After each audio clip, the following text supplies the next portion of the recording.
सिंदूर scheme को लेके आप पार्टी सांसद संजय सिंह ने मोदी जी और भाजपाइयों को आईना दिखाया है। जी हाँ, जिस तरह से सिंदूर के नाम पे सिंदूर ऑपरेशन सिंदूर को मार्केटिंग जो कर रहे हैं और राजनीति से जोड़ रहे हैं, उस विषय पे संजय सिंह ने बड़ा प्रहार किया है और उन्हें एक रास्ता दिखाने का भी काम किया है। जैसे कि ऑपरेशन सिंदूर जो चला था उसमें सीज फायर होता है। तो सबसे पहले संजय सिंह ने मुद्दा उठाया कि ट्रंप साहब को मोदी जी ने जवाब क्यों नहीं दिया। जो बार बार ट्रंप एक कारोबार को लेके सवाल उठा रहे हैं कि हमने कारोबार बंद करने का भारत में धौंस दी है जब वो सीज फायर होने को माना है पाकिस्तान को और हिंदुस्तान को। तो ये ट्रंप साहब के जवाब पे मोदी साहब जवाब क्यों नहीं दे रहे। दूसरा, मोदी साहब बोलते हैं मेरी नसों में गर्म सिंदूर बह रहा है। वो बह रहा है कि नहीं बह रहा है, लेकिन पूरा देश जानता है। संजय सिंह ने कहा सब जानते हैं कि मोदी जी की नसों में खोट जरूर बह रही है, नौटंकी जरूर बह रही है। तो दोस्तों, जिस तरह से संजय सिंह ने जो भाजपा की तरफ से कि नहीं जी अब जो पलटी मारी है, यूटर्न लिया है, पहले तो जनता के बीच में एक रिस्पॉन्स छोड़ दिया।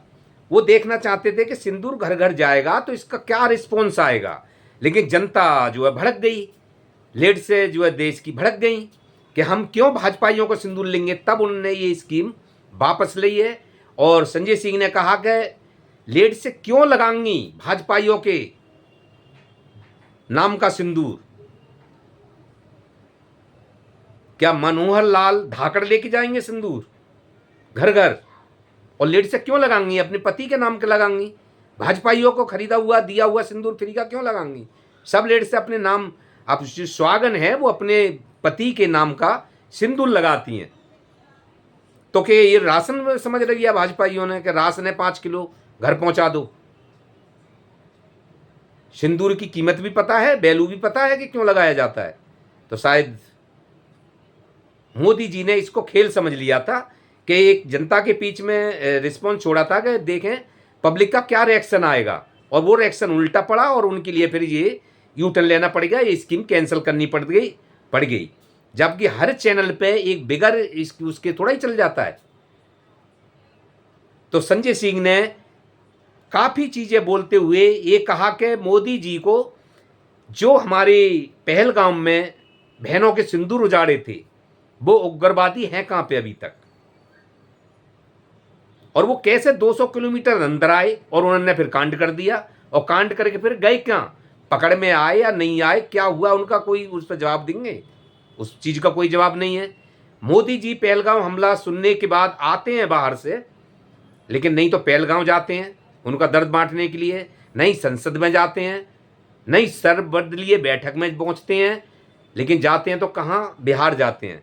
बिहार की रैली में जाके चुनाव प्रचार के दौरान पाकिस्तान पे एक कड़क शब्द बोलते हैं। तो ये सब राजनीति से क्यों जोड़ते जा रहे हैं मोदी जी, और सब वोट बटोरने का ही काम क्यों कर रहे हैं। हर चीज़ को एक, जैसे कि सेना का मनोबल कम करने के लिए, यानी एयर स्ट्राइक करी सेना ने। मानते हैं मोदी जी आपको की सब चीज़ की ज़रूरत पड़ती है, आपके सब कुछ अंडर में है, आप सबसे बड़े हैं और एक पीएम की कुर्सी पे बैठे हैं मोदी जी। तो इसका मतलब ये नहीं कि जो नीचे काम कर रहे हैं उसका अपमान किया जाए। जैसे कि एयर स्ट्राइक पाकिस्तान पे अपने एयरफोर्स ने करी, इंडिया आर्मी ने करी, फौज ने करी, सेना ने करी, लेकिन उसका मतलब आप उसका क्रेडिट पर तोड़ रहे हैं कि आपके हाथ में टोपी है, सेना की वर्दी पहन रखी है, चश्मा लगा रखा है, ऐसे कि आप ही युद्ध से निकल के आ रहे हैं। तो संजय सिंह ने इस पर सवाल उठाते हुए कहा कि हर चीज़ में मार्केटिंग करना, हर चीज़ को राजनीति से जोड़ना, हर जगह वोट अपने करने, और यहाँ पे जो जिस तरह से सेना का अपमान हो रहा है और उसको नीचा बल दिखाने की कोशिश हो रहा है, उनको जिस तरह से मोदी जी ने उनका अपमान किया कि सेना का पोस्टर होना चाहिए, हमारी सेना ने युद्ध करा है, स्ट्राइक किया है। सबसे बड़ा सवाल ये भी उठता है कि एक पहलगाम हमले में 26 लोग मारे गए थे। 26 लोग का बदला लेने के लिए बिगड़ सोचे समझे 7 मई को एयर स्ट्राइक होती है और जो हमला पाकिस्तान पर होता है उससे पहले उसको ये भी बता दिया जाता है कि विदेश मंत्री के द्वारा जयशंकर कि हम पाकिस्तान पे आपके उग्रवाद पे हमला करने वाले हैं, जिससे पाकिस्तान चौकन्ना हो जाता है और बदले में हमारे फाइटर जेट 5 से 6 को गिराता है वो, जिसमें रफेक शामिल है। अरबों रुपए खरबों रुपए का नुकसान होता है देश का, और कितने लोग मारे जाते हैं। इसका नतीजा यही उल्टा हुआ ना कि पाकिस्तान को चित्त चालाक करा और उसने वो तैयार हो गया उस चीज़ के लिए, जैसे हमला होता है यहाँ से, और वैसे ही वो भी चौकन्ना हो जाता है। उसने हमारे